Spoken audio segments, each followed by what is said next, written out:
expressing my joy that I can participate in this event.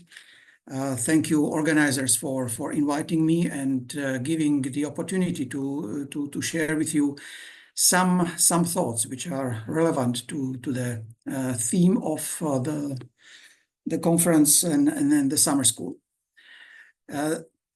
Yeah, the central topic of our consideration obviously is ecology, creation, role of the churches, and all of it in the context of war. In my contribution, I would like to share with you some theological considerations which help us to put the whole efforts from church's side on care for creation into a theological context, and perhaps help us to provide some background for specific churches' action in care for creation. I would like to start with some general remarks, saying that in the second half of 20th century, we see a period of increasing attention given to progressing destruction of environment, impacts of climate change, and concerns related to deterioration of the space we are living in. The rate of global warming supports indication that in the coming decades, the temperature will exceed the value that allows human life in certain parts of the globe. The scientific consensus of at least the last 2 decades confirming devastating impacts of climate change and accompanied by increasing frequency of natural disasters revives the discussion about a possible world collapse, even outside the circles of climate specialists. Climate change is by no means the only threat that needs attention. To the constant growth of carbon gases in the atmosphere, the primary source of global warming, have to be added other fundamental threats, including the limited availability of natural resources necessary for the life of a society as we know it, as well as the mass extinction of animal species, and obviously something what is of particular concern in Ukraine, and what is of our concern at this conference, the far-reaching impacts of ecology. We'll continue with the introductory part, just outlining the challenges of environment, climate change. The question is, what is the theology doing with that? What is the theological reactions? What are the historical and philosophical implications of these perspectives? And how the theology responds to the reality of apocalyptic perspective, apocalyptic threats we face nowadays. My first point is that,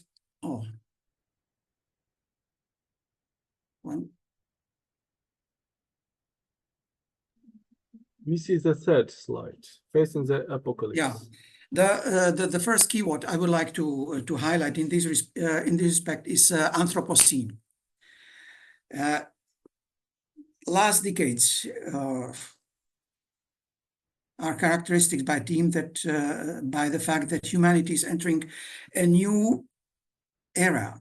This era is called Anthropocene. Anthropocene is primarily characterized by the fact that humans stepped over the border of the period when they only observed nature, and period in which human activities having impact on the nature and the world we are living in were negligible in comparing to natural processes. The consequences of human activity towards nature have become, in the last period, comparable to activity of nature itself, and humans have become a factor in the nature, in the geological and transformative sense. That is, we as human beings, we are able to influence the balance of life on the earth.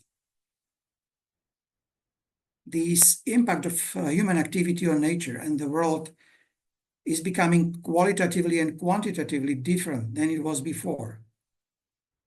It is not about the fact that humanity somehow interacts with the world in a different way. It was always so that this interaction has taken place. In the Anthropocene, however, the power that man has over their own history and over the nature enriched a new dimension, the power of the history of nature. And this has obvious theological implications. Current ecological challenges that need to be faced break down the dividing walls between nature and culture, between science and ethics, between theoretical and practical reasons that influence human actions. So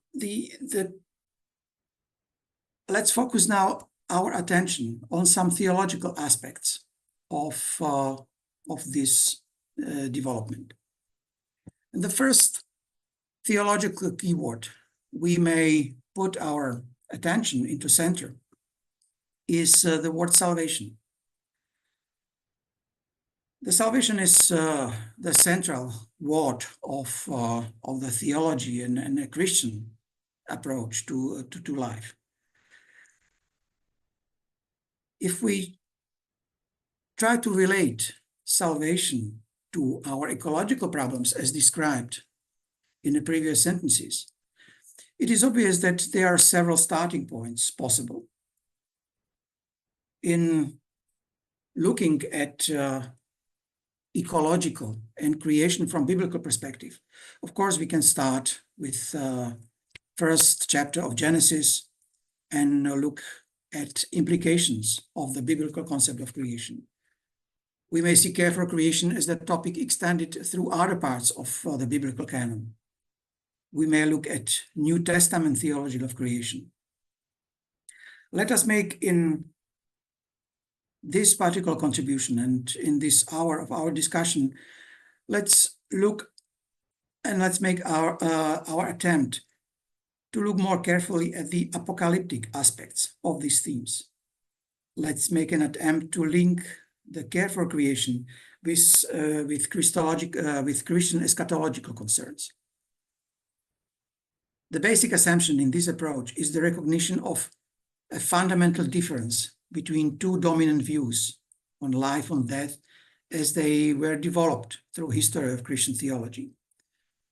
The first is concept of antiquity, in which the accent is put on the immortality of the soul, death as a liberation from the mortal body, death as a celebration of the immortal soul.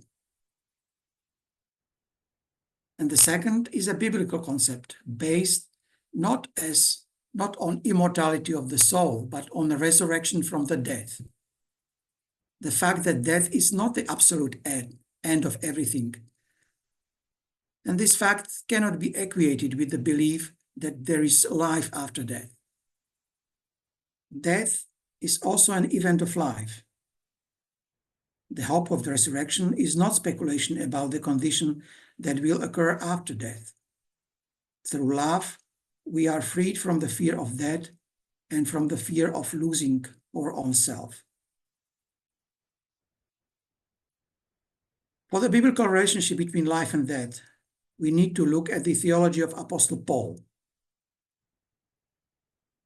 Apostle Paul doesn't produce theology of creation as such, but still it would be wrong to say that he doesn't care about creation. Apostle Paul in his letters presuppose theology of creation. And the task is to find the links between theology of creation as presented in other parts of the Bible with accents set by Paul. For Paul, it's important that he doesn't accept the idea of a negative perceptions of the created world propagated by Platonists, Gnostics, or as it was established in the apocalyptic literature of that time. For him, death and the end of physical existence is not a reason supporting the idea of escape from the world. But as it was introduced in Old Testament, the death is a moment of confirming good sense of being in the world, despite the controversy of this being. Apostle Paul elaborates in his approach how to face the negative aspects of creation and how to oppose negative view of on creation. For the method, how Apostle Paul is doing it is so fundamental importance, his distinction between physical body and the human being. And he used for that two different Greek words, sarx for physical body and human being, soma. These two words are not equal. Soma is for Paul more than physical body, and human being is more than physical existence. The human existence includes as well intellect and mind and will. And this is what he describes with his very frequently used word of soma. The soma, this whole personality, this is the way how the person communicates with God, not through the physical body, but through the will, intellect, and his will. On this principle, Apostle Paul develops the concept of spiritual life of man, which is connected with the life of resurrected Christ in the individual and social being of man. And by this approach, he counteracts Platonizing tendencies of describing eternal life as something which extends temporal extension of biological life. We don't have time here to go into details of Paul's distinction between sarx and soma. Let's look at least at some consequences relevant for our discussion today. One of fundamental consequences of Paul's theology and his concept of death and sin is the fact that the grace of God and the encounter with Christ are accessible to man without necessity of biological death.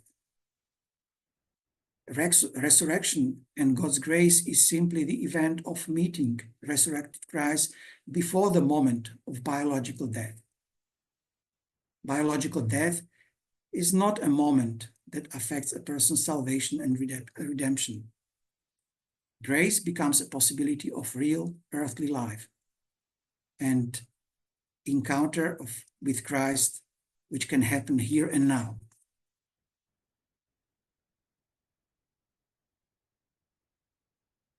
The challenge we face today is to rediscover the theology of Apostle Paul in the context of our environmental concerns. And the challenge is to return back to original thoughts of Apostle Paul, which in the course of 18th, 19th century has been pushed aside. We may remind ourselves in this respect that for early Christians, salvation was not an escape from the world, nor it was exhausted by references exclusively to the spiritual realm. As it was expressed in words of Scottish theological scholar Michael Northcott, he writes that salvation for early Christians was a spiritual, social, ecological, and political reality in which the earth and all its creatures, as well as human society, were redeemed through the worship and witness of the saints and under the kinship of Christ. So far the quotation. It means that the restoration of paradise on earth was understood as a work to which the Christian church is dedicated, and was a work that included not only spiritual, but also the material side of human existence. From its beginnings, Christian ethics was not about how to escape from the world, but how to handle the difficult questions and challenges of everyday life. This approach leads then to establishment of a balance between the physical and spiritual dimension of life. Today, theology faces the challenge of re-establishing the balance between man and the world in which man lives. The biblical concept of coping with that offers an opportunity for building a relationship with God and the world around us. In theology, this section of theology, which is called eschatology. The point we want to underline and highlight today is that there is a deep link between care for creation and Christian eschatology. Man's relationship to God is not exhausted by describing this relationship as one that guarantees access to highest and most powerful being.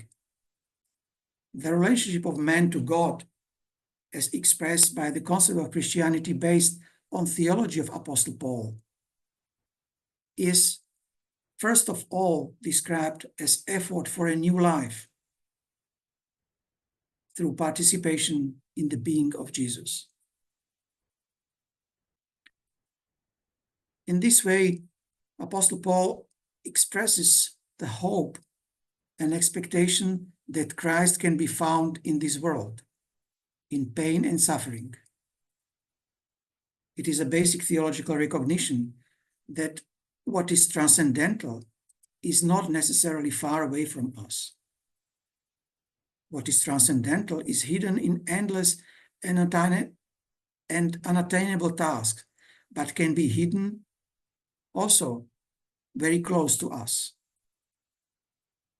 The source of transcendence can be a neighbor who is within reach of every situation. This theological approach follows the theology of early church fathers. For example, Father Irenaeus, but also the theology of their successors from the ranks of Orthodox, but also Catholics and Protestant theologians who emphasize the incarnate Christ.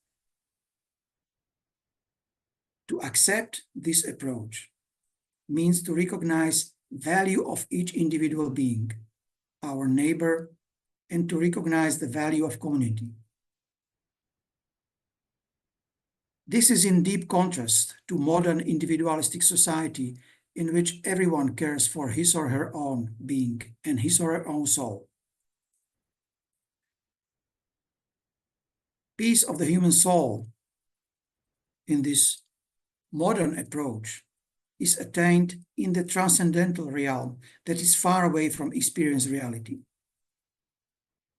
But on the contrary, if the Christian hope is limited exclusively to the salvation of the soul in heaven and in the afterlife, it loses its ability to renew life and transform the world and comes close to the understanding of salvation as described by early Gnostics, who were emphasizing salvation as an escape from the world that is permeated by pain and misery.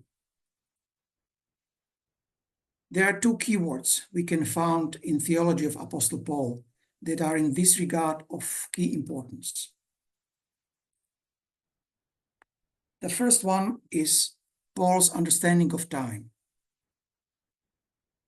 An insight into Paul's concept of time and its relation to what redemption and salvation means is offered by a deep analysis of some great thinkers of 20th century. Some of them emphasize, as for example, George Agamben, that for Paul, according to his first letter to Corinthians, the 7th chapter, the time we have left is the only time we have. In this way, it is underlined that what Paul tries to convey is not the image of apocalypse. That is the moment in which everything will end, but the fact that is called the contraction of time, the moment when man begins to realize that the end may be near. In other words, Apostle Paul is not so much interested on what happens after life, but what happens between now and end of time. Apostle Paul, in order to express the dual nature of time, uses, as we know, two terms, kairos and chronos. Chronos as a term describing the continuity and homogeneity of time in which we live our daily lives. Time as a physical reality to which all creation are subject without distinction. Kairos, on the other hand, is an expression bringing into the evenly flowing chronology of time moments of strangeness, a moment of sudden awareness of transformation and radical change. It is to be emphasized in this context that difference and heterogeneity between both kairos and chronos is obvious and beyond debate. However, for correct understanding is important not only to see their difference, but their mutual conditionality. Speaking about time, Apostle Paul is not interested in what in today's popular language would be called eternity. That is, the existence that occurs after the end of the period of time available to us in this world. Apostle Paul is interested neither in chronological time nor in the description of an apocalyptic eschaton. He focuses his attention on the time that separates these two aeons. The time that Paul is talking about is the time in which we live and the transformation of this time into messianic time. That is the time that we will live together with the resurrected Christ even before eschaton occurs. So it is one important event, one important moment to understand the Paul's concept of time and his emphasis on time which we have at our disposal here and now. The second key fundamental conclusion of Apostle Paul is in this regard the fact that the transformation of the given time into messianic time can happen only in presence of someone else, in the presence of someone other. And this is why Apostle Paul says, therefore, while we have time, let us do God to all. Or he speaks more than once time in his letter about the fact that we have to redeem the time. This leads to conclusion that the world of salvation is not a different world than the one in which we live here and now. The world of salvation is only slightly changed world around us. In this sense, it is necessary to draw as well attention to widely rooted error of modernity in understanding of what is meaning of parousia, the Greek word parousia. In a Greek language, parousia means presence, parousia, being which is going together with another being, not the time which is a supplement to what is already done. It means contemporaneity with something going in parallel. Paul doesn't speak of eternity as the time that stops, but speaks of it as a moment that begins with awakening from a dream and awareness of a new reality. A reality which can be transformed into fullness of time, and that will remove the night of the world, as he does in letter to Romans.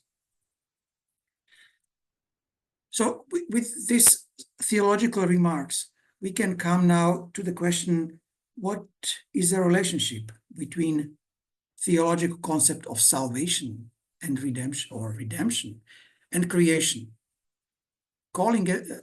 Speaking about redemption,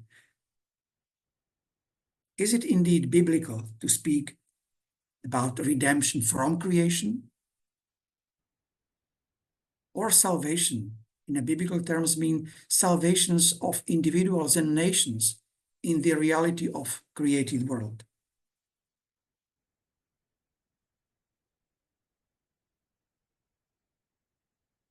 The fundamental knowledge in this regard conveyed by Apostle Paul is that redemption or salvation doesn't mean escape from the world. For Paul, the concept of new life, pneumatic life, a life that overcomes death, is a state of concrete experience of Christ's presence. It gives meaning to life already now. This revival, since it points to the presence of the living and resurrected Christ, is in no way dependent on biological death. Even now, faith and thus presence of animated Christ, resurrected Christ, gives life a new quality. This is why Paul, in his reflection, and what a new life means in the conditions of reality of the world, invites, offer your being as a living and holy sacrifice, pleasing to God. This is your task. And he speaks in letter to Romans, chapter 12. In focusing on redemption, Paul emphasizes that salvation is near and the time is short. To face this, Paul's instructions is to avoid doubts and worries, and to avoid anxiety. Apostle Paul offers instructions to his followers in saying, in times of difficulty, don't give in to pressure, don't do anything wrong, and don't be negative. Perceive this world which is around you and respect it. Along with that, in order to create a new world, a new order, it is important to respect the other.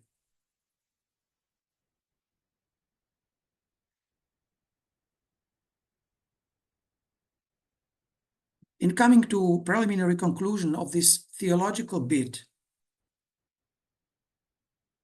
we have to say that caring for creation, at least in the perspective of Apostle Paul, doesn't mean to be detached from someone else. Christian ecological concerns are not exhausted by caring for nature. It is also about a relationship with other people and with God. Eschatological questions of sin, death, eternal life, as well as questions of salvation, redemption, and grace, are deeply connected with questions concerning creation and the questions, who I am. From this follows an essential feature of Paul's theology, namely that care for creation is inseparable for care for others. Now, there are several examples. I don't think we have time to go to all of it. I wanted to mention, for example, German theologian Dietrich Bonhoeffer, who very much promoted this kind of approach and who was martyred during Second World War in the concentration camp by Nazis. But I would like to say, I will skip Jürgen Moltmann, but perhaps we can say a couple of words about encyclica Laudato Si. Laudato Si is very strongly underlining this approach which I try to describe now. For Laudato Si is not only invitation for Christians to care for creation. Laudato Si is at the same time deeply theological document. And Laudato Si, in this respect, is strongly related ecological concerns with a relationship to other persons and to God. Care for creation and praise of God are indivisible. At the same time, The eschatological relationship to the world around us doesn't mean that expectation of a decisive moment comes in the future. The future is decided now, and time is decisive factor.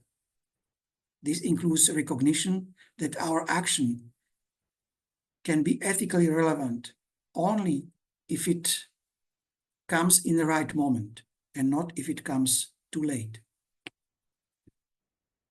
Saying that, I just want to say that there are many good examples when theology, New Testament theology of creation, and especially Paul's theology of creation, we can see in a praxis, in a reality, even nowadays. And Laudato Si is one such an example.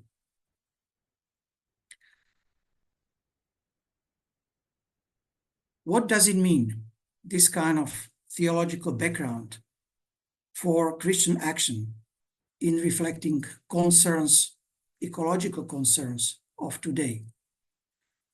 I don't want to spend too much time on it, just to highlight a couple of keywords in which we may see not only why it is important for Christians to get engaged into care for creation, but also to see what is the difference between Christian action on care for creation in comparing to other non-Christian groups. This may do a lot of good work, and in many aspects, what secular groups, environmental groups are doing is to be appreciated. But still, Christian approach to care for creation is different. And two keywords which I want to offer for your consideration is first, the motivation. Christian motivation for care for creation is not following the pressure from outside. We as Christians, we are not engaged in this care for creation because someone else is inviting or pushing us to do. Care for creation is a genuine task of churches, genuine task for Christians. Secondly, church's action on creation is a holistic approach and holistic enterprise. Church's engagement in care for creation is not a green issue in a very broad sense. It is an expression of Christian engagement in the world, an expression of responsibility for the world we are living in. It is an expression of Christian thankfulness to God for the gift of creation. So, care for creation, as indicated even in previous parts, it is far more than the green issue. It is closely related to other concerns expressed in a social teaching of Christian Church. The next one, care for creation, is intertwined with concerns for justice in a threefold context. Justice to others, justice to our neighbors, justice to nature, and justice to future generation, intergeneration aspects. Care for creation is deeply intertwined with respect of human persons, with our responsibility to be a good caretaker of creation. Care for creation, in a Christian perspective, is not related to technological solutions. There is a lot of discussions that current environmental problems can be eased, sometimes even solved, some people believe, by progress of science and technology. Christian care for creation, care for environment, is not about technological solutions. It is about human attitude to the world we are living in and to the people live together with us on this world. Care for creation is part of Christian communication with God. And last but not least, care for creation is an existential concern. Care for creation is in the long term about life and death of all of us and those who will come after us, the future generations.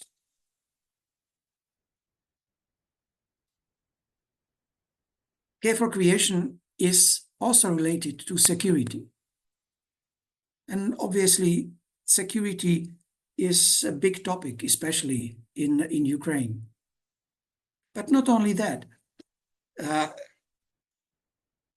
climate change and environment has been related to security already for some time, to new migratory movements caused by impacts of climate change or consequences of natural catastrophes, a lack of water, food disruptions, and disruptions of life subsistence.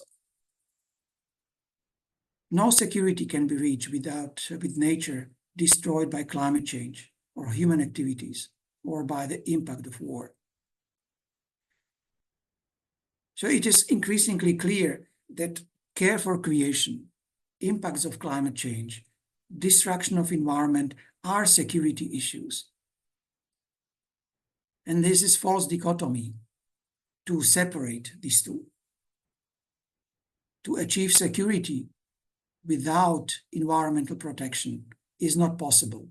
And security and environment put emphasis on one or the other without thinking on the second one is the false alternative. So the conclusion of that is security is indeed related to protection of environment, to care for creation, and it is a false alternative to divide these two. Security cannot be achieved without proper care for environment and vice versa. And now coming to conclusion. Based on theological consideration and implications of theology, we are convinced that care for creation is the key existential concern. It is linked to many other concerns of Christians, and it is a genuine part of Christian theology and Christian way of life. Talking about creation and care for creation, it is responsibility of Christians to do practical steps. And it has been mentioned, I'm sure, also during this conference, in several other moments, what concretely Christians can do as individuals, in local communities, in families, in our workplaces, etc. But along with that, we have to do something more. It is the task of Christians to raise the voice, Christian voice, and the need of care for creation in a public space, and in making clear that peace as such cannot be achieved if it doesn't include peace with nature and peace environment we are living in. It is important to keep perspective which links care for creation, respect for the other human being, and to make it part of our Christian life in a way how do we live and how do we present to discussion in a public space and with other parts of society we are living in. Thank you.